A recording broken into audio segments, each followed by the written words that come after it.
Hello दोस्तों, आज मैं लेकर आई हूँ बहुत ही tasty crispy crunchy veg spring roll की रेसिपी। नमस्ते दोस्तों, स्वागत है आप सबका प्रीति रंजन्स किचन में। तो अगर आज की रेसिपी आप लोगों को अच्छी लगे तो प्लीज़ मेरे वीडियो को लाइक कीजिएगा। चैनल पे नए हैं तो प्लीज़ मेरे चैनल को सब्सक्राइब कीजिएगा। स्प्रिंग रोल बनाने के लिए मैंने यहाँ पे लिया है 1 कटोरी मैदा। मैदे में हम बिना कुछ ऐड किए इसका सॉफ्ट सा आटा लगा करके रेडी करेंगे। आप चाहे तो मैदे में टेस्ट के अकॉर्डिंग नमक या फिर आप 1-2 चम्मच तेल भी ऐड कर सकते हैं, बट मैंने ऐसे ही जैसे हम रोटियों के लिए आटा लगाते हैं ना, बिल्कुल वैसा ही मैंने लगा करके यहाँ पे तैयार किया है। तो मैंने यहाँ पर थोड़ा थोड़ा पानी का यूज़ करके एक सॉफ्ट सा आटा लगा लिया है। इसे मैं ना एक बार मसलते हुए स्मूथ कर लूँगी। तो मैं इसे 1 मिनट तक किसी प्रकार से मसलते हुए स्मूथ कर लूँगी आटे को। तो यहाँ पे आप देख सकते हैं मैंने ना आटे को अच्छे से मसलते हुए स्मूथ कर दिया है। तो इसे मैं रखूँगी रेस्ट पे ढक करके साइड में। तब तक हम स्प्रिंग रोल के लिए स्टफिंग रेडी कर लेते हैं। तो इसे मैं रखूँगी साइड में।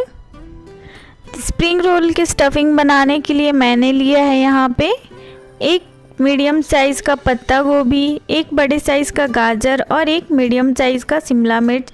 सारी चीज़ों को मैंने ऐसे लंबे लंबे पीसेज में कट कर लिया है। गैस पे हम कढ़ाई को गरम कर लेंगे। उसमें मैं ऐड करूँगी 1 बड़े चम्मच के करीब तेल। तेल अच्छे से गर्म हो गए थे तो 8 से 10 लहसुन की कली को ना मैंने छोटे छोटे टुकड़ों में काट लिया था, उसे मैं इसमें डाल दूँगी।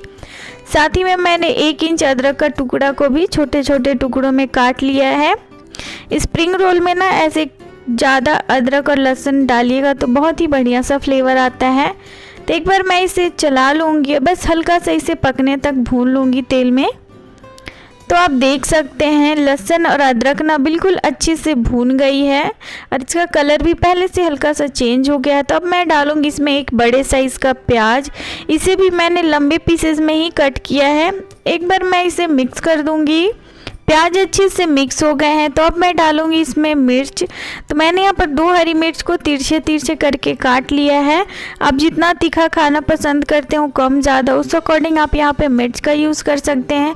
मिर्च को भी मैं अच्छे से प्याज में मिक्स कर दूँगी। तो अब मैं डालूँगी यहाँ पर सब्ज़ी जिसे मैंने पहले से चॉप करके रखा था, उसे मैं इसमें डाल दूँगी।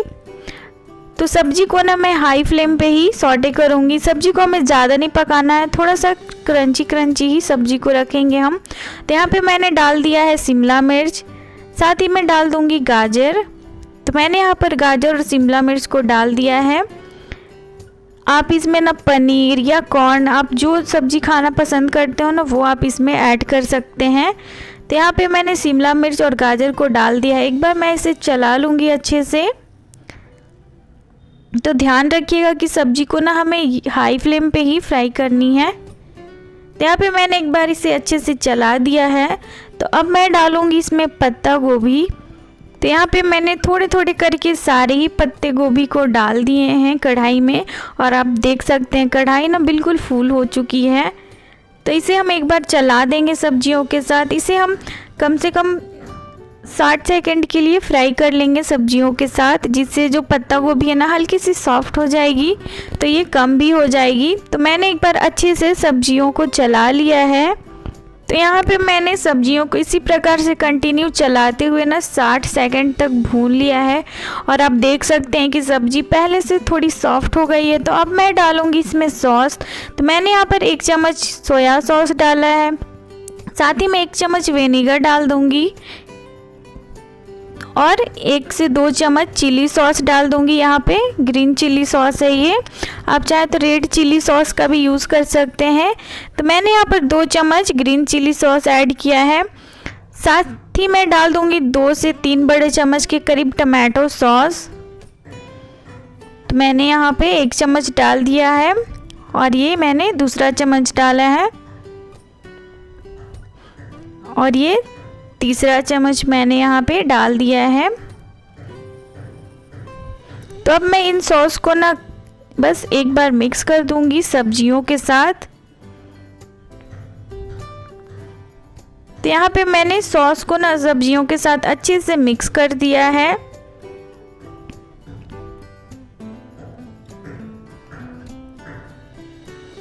तो अब मैं डालूँगी यहाँ पे 1 चम्मच भर करके काली मिर्च का पाउडर। इससे बहुत ही बढ़िया टेस्ट आता है। इसे भी मैं सब्जियों के साथ अच्छे से मिक्स कर दूँगी। तो यहाँ पे मैंने काली मिर्च को अच्छे से सब्जियों के साथ मिक्स कर दिया है। तो मैंने अभी तक नमक का यूज़ नहीं किया है, तो अब मैं डालूँगी लास्ट में नमक। तो आप जितना कम ज़्यादा खाना पसंद करते हैं उस अकॉर्डिंग आप यहाँ पे नमक का यूज़ कर सकते हैं। तो नमक को मैंने डाल दिया है। तो नमक को भी मैं सब्जियों के साथ अच्छे से मिक्स कर दूँगी। तो यहाँ पे मैंने सब्जियों के साथ नमक को अच्छे से मिक्स कर दिया है। तो लीजिए, हमारा बहुत ही टेस्टी स्प्रिंग रोल का स्टफिंग बन करके बिल्कुल रेडी है। तो इसे मैं निकाल लूँगी एक प्लेट में। यहाँ पे मैंने गैस का फ्लेम ऑफ कर दिया है। तो यहाँ पे मैंने सब्जियों को प्लेट में निकाल लिया है। तो चलिए अब हम स्प्रिंग रोल का शीट्स तैयार कर लेते हैं। तो यहाँ पे आटे को भी रेस्ट करते हुए 10 मिनट हो गए हैं। तो एक बार मैं इसे मसलते हुए स्मूथ कर लूँगी। तो यहाँ पे मैंने एक बार अच्छे से इसे मसल दिया है। तो अब मैं इसका छोटे छोटे लोई तोड़ लूँगी। जितने हम पूड़ियों के लिए लोई लेते हैं ना, बस उतना ही हमें लोई तोड़ना है यहाँ पे। तो यहाँ पे मैंने सारे ही आटे का लोई तोड़ लिया और उसे मैंने पेड़े जैसा शेप दे दिया है और आप देख सकते हैं। तो इसे मैं रखूँगी अब साइड में। तो यहाँ पे शीट्स को चिपकाने के लिए मैंने यहाँ पर एक बॉल में 1 चम्मच कॉर्नफ्लोर लिया है, 1 चम्मच मैंने यहाँ पर मैदा लिया है, उसमें मैं 1 बड़े चम्मच के करीब पानी डाल करके इसका गाढ़ा सा स्लरी बना करके तैयार करूँगी, जिससे जो हमारी स्प्रिंग रोल की शीट्स है ना उसे चिपकाने में हेल्प होगी। तो इसे मैंने अच्छे से मिक्स कर दिया है। तो इसे मैं रख दूँगी साइड में। तो हमारा देखिए स्लरी बन करके बिल्कुल रेडी है। तो इसे मैं रख दूँगी साइड में। तो चलिए अब हम शीट्स बना लेते हैं। तो मैंने यहाँ पर थोड़ा सा सूखा हुआ मैदा लिया है, आप चाहे तो आटा का भी यूज़ कर सकते हैं। यहाँ पे मैंने एक लोई लिया है। प्लेटफॉर्म को हम अच्छे से क्लीन कर देंगे और एक एक करके हम पूड़ी जैसा लोई को बेल करके तैयार करेंगे। तो आप चाहे तो इसमें थोड़ा सा मैदा लगा करके बेल सकते हैं अगर आपसे रोटी बेल नहीं पाती हो तो। यहाँ पे मैंने इसी प्रकार से लटते पलटते पूड़ी जैसा बेल करके इसे रेडी कर लिया है। तो इसे हम रख लेंगे एक प्लेट में। सेम इसी प्रकार से बाकी के बचे लोई को भी मैं बेल करके तैयार कर लूँगी। तो देखिए मैंने बिल्कुल पूड़ी जैसा साइज़ रखा है इसका। मैंने इसे रख दिया एक प्लेट में। बाकी के बचे लोई को भी मैं इसी प्रकार से बेल लूँगी। तो मैंने यहाँ पर सारे ही लोई को बेल करके तैयार कर लिया है, बिल्कुल पूड़ी जैसा साइज़ रखा है मैंने। तो चलिए अब हम देख लेते हैं कि शीट्स हमें कैसे तैयार करनी है। यहाँ पे मैंने एक पूड़ी को ले लिया है, उसके ऊपर मैं लगा दूँगी तेल। हाथों की हेल्प से ही हम इस पे तेल लगाएंगे। आप चाहे तो ब्रश की भी सहायता से लगा सकते हैं इसके ऊपर तेल। हाथों की हेल्प से ना चारों तरफ अच्छे से हम पूड़ी के ऊपर तेल लगा लेंगे। तो तेल अच्छे से लगा लिया था मैंने। उसके ऊपर मैं थोड़े से मैदा स्प्रिंकल्स कर दूंगी। मैदे को भी मैं पूड़ी के ऊपर चारों तरफ अच्छे से लगा लूँगी। तेल और मैदे को ना अच्छे से पूड़ी के ऊपर लगाइएगा, तभी जो शीट्स हैं ना वो इजीली निकल पाएंगे, नहीं तो ऐसे नहीं निकल पाएंगे। तो सेम उसी तरीके से मैंने दूसरा पूड़ी को भी रखा है। पहले मैंने तेल लगाया है, फिर से थोड़ा सा सूखा मैदा, एक के ऊपर एक इसी प्रकार से करते हुए ना मैंने 4 शीट्स रेडी किया है। तो इसे हम अच्छे से चिपका लेंगे हाथों की हेल्प से दबाते और थोड़ा सा सूखा मैदा लगा करके ना इसे हल्का मोटा ही बेल करके तैयार करेंगे। इस तरीके से एक के ऊपर एक चिपका करके बनाने से ना शीट्स ना कम टाइम में ही जल्दी रेडी हो जाते हैं और ज़्यादा क्वांटिटी में रेडी हो जाते हैं बन करके। तो यहाँ पे मैंने इसी प्रकार से अलटते पलटते अच्छे से बेल लिया है और ये देखिए मैंने थोड़ा मोटा ही बेला है। तो चलिए अब हम इसे सेक लेते हैं। तो गैस पे मैंने पैन को अच्छे से गरम कर लिया था, मैंने हल्का ही गरम किया था। उसी में डाल दूंगी मैं इस रोटी को जिसे मैंने बेल करके रखा था। 6 से 7 सेकंड बाद मैं इसे एक तरफ से पलट दूंगी दूसरी तरफ से पकने के लिए। तो देखिए हमें ब्राउन स्पॉट आने तक इसको पकाना नहीं है, बस हल्की सी पकानी है हमें। तो दूसरी तरफ से भी 5 से 6 सेकंड हो गए थे, तो फिर से मैं पलट दूंगी। तो यहाँ पे मैंने फिर से पलट दिया है रोटी को। तो फिर से 6 से 7 सेकंड हो गए हैं। देखिए हमारे सीड्स ना अच्छे से पक गए हैं। इससे ज़्यादा हमें इसे नहीं पकाना है रोटी को। तो अब मैं यहाँ पे सीड्स निकाल लेती हूँ। ये खुद ब खुद पकते जाएंगे और ये निकलते जाएंगे। तो देखिए मैंने यहाँ पर एक सीड्स को निकाल लिया और ये देखिए बिल्कुल पतली सीड्स हमारी बन कर के रेडी है। इस तरीके से आप सीड्स बनाएंगे ना तो कम टाइम में ही आपका बहुत ही ज़्यादा सीड्स बन कर के तैयार हो जाएगी। तो यहाँ पे ना मुझे बहुत ही ज़्यादा गर्म लग रही थी, तो मैंने सोचा कि मैं यहाँ पे गैस का फ्लेम ऑफ़ कर देती हूँ और फिर मैं इसका सीड्स निकालूंगी। तो यहाँ पे मैंने गैस का फ्लेम ऑफ़ कर दिया। तो यहाँ पे मैंने रोटी को गैस से बाहर निकाल लिया है प्लेट में। तो चलिए एक सीड्स तो मैंने निकाल लिया है, बाकी 3 सीड्स बचे हैं तो उसे भी मैं निकाल लेती हूँ। तो लीजिए ये हमारा दूसरा सीड्स भी अच्छे से ईज़िली रिमूव हो गया है। बाकी के 2 सीड्स को भी मैं बहुत ही सावधानी से निकालूंगी और ये ना बहुत ही ज़्यादा गर्म लग रहे थे मुझे। तो यहाँ पे मैंने हल्के हाथों से ही देखिए चारों सीड्स को मैंने निकाल लिया है और ये बहुत ही इजीली निकल जाएंगे। तो चलिए अब हम स्प्रिंग रोल बना लेते हैं। बाकी की बची रोटी को भी मैं इसी प्रकार से सीड्स बना करके तैयार कर लूँगी। तो यहाँ पे मैंने एक सीड्स को उठाया है, उसे मैंने चौकी पे रखा है। तो अब मैं इसमें फिलिंग भरूंगी वेजिटेबल्स वाले। तो यहाँ पे मैंने 1 से 2 बड़े चम्मच के करीब वेजिटेबल्स लिए हैं। आप थोड़ा सब्जी ज़्यादा भरिएगा ना तो बहुत ही ज़्यादा अच्छे लगते हैं खाने में।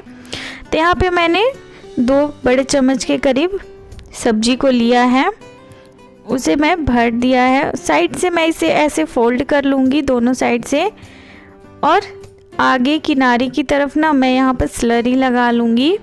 इससे ना बहुत ही ईज़िली चिपक जाते हैं सीड्स, फिर ये तेल में जाने के बाद ना ये खुलेंगे नहीं। तो यहाँ पे मैंने अच्छे से लगा लिया है स्लरी को और इसे हम ना साइड से पहले फोल्ड करेंगे और फिर पीछे की तरफ, और इस प्रकार से घुमाते घुमाते हम इसे फोल्ड कर लेंगे। ये देखिए आप स्लरी ना थोड़ा ज़्यादा लगाइएगा, तब जो हमारे सीड्स हैं ना वो अच्छे से चिपक जाएंगे। तो यहाँ पे मैंने एक स्प्रिंग रोल बना करके रेडी कर लिया है। तो ये देखिए ये कितनी परफेक्ट बनी है। सेम इसी तरीके से बाकी के बचे सीड्स को भी मैं बना करके तैयार कर लूँगी। तो आपको मैं दूसरा सीड्स भी बना करके दिखाती हूँ। तो फिर से मैंने एक सीड्स लिया है, उसमें मैं डाल दूँगी ये वेजिटेबल्स वाले फिलिंग को 2 बड़े चम्मच के करीब। तो यहाँ पे मैंने 2 बड़े चम्मच के करीब स्टफिंग को डाल दिया है। पहले मैं इसे ना साइड से फोल्ड करूँगी, ये देखिए, और फिर पीछे की तरफ फोल्ड करते हुए आगे की तरफ मैं फोल्ड करते हुए ले आऊँगी। ये देखिए इसे हमें अच्छे से घुमाते हुए ना रोल कर लेना है। आगे की तरफ हम 1 चम्मच स्लरी लगाएंगे। स्लरी अच्छे से ही लगाइएगा, तभी जो हमारे रोल है ना वो चिपके रहेंगे। तो दूसरे स्प्रिंग रोल को भी इसी प्रकार से घुमाते हुए रोल कर लिया है मैंने। और ये देखिए हमारा दूसरा स्प्रिंग रोल भी बिल्कुल परफेक्ट बन करके रेडी है। तो इसे भी मैं रख लूँगी एक प्लेट में। बाकी के बचे स्प्रिंग रोल को भी मैं इसी प्रकार से रेडी कर लूँगी। तो यहाँ पे मैंने सारे ही स्प्रिंग रोल को बना करके रेडी कर लिया है। तेल को मैंने मीडियम फ्लेम पे ही गरम कर लिया था, ज़्यादा हमें हाई फ्लेम पे गरम नहीं करनी है।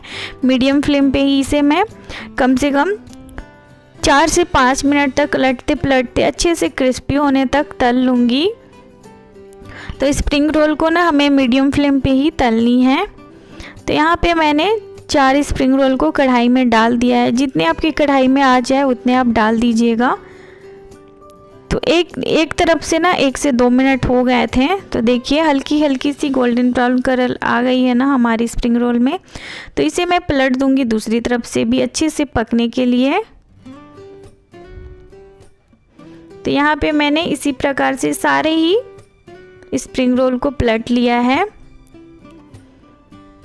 तो इसी प्रकार से उलटते पलटते मैंने स्प्रिंग रोल को ना 5 से 6 मिनट तक तल लिया। और ये देखिए कितना अच्छा सा कलर आ गया है ना, और ये बिल्कुल अच्छे से क्रिस्पी भी हो गई है, आपको देखने से ही पता चल रहा होगा।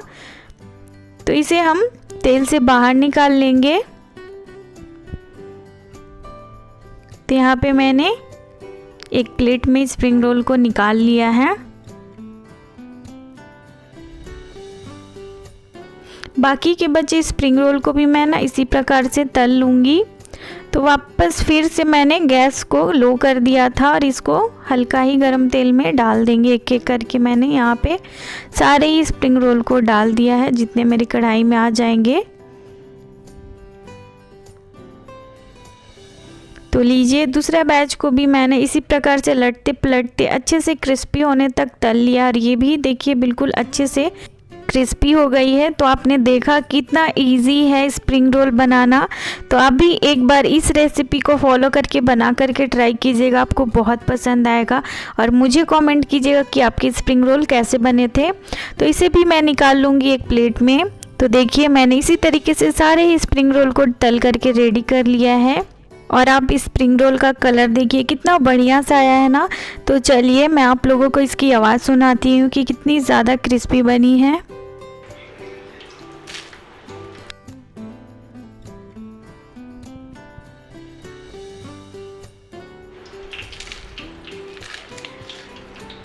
तो देखा आपने ये कितनी ज़्यादा क्रिस्पी बनी है और ये देखिए कितनी ज़्यादा टेस्टी लग रही है ना देखने में। तो ये देखिए बहुत ही टेस्टी, बहुत ही crispy crunchy veg spring roll बन करके बिल्कुल रेडी है। तो आज की रेसिपी आप लोगों को कैसी लगी कमेंट करके ज़रूर बताइएगा। वीडियो अच्छी लगे तो लाइक कीजिएगा, चैनल पे नए हैं तो प्लीज़ मेरे चैनल को सब्सक्राइब कीजिएगा। मिलती हूँ आप लोगों से एक ऐसी ही अलग रेसिपीज़ के साथ। तब तक के लिए अपना ध्यान रखें। Bye bye.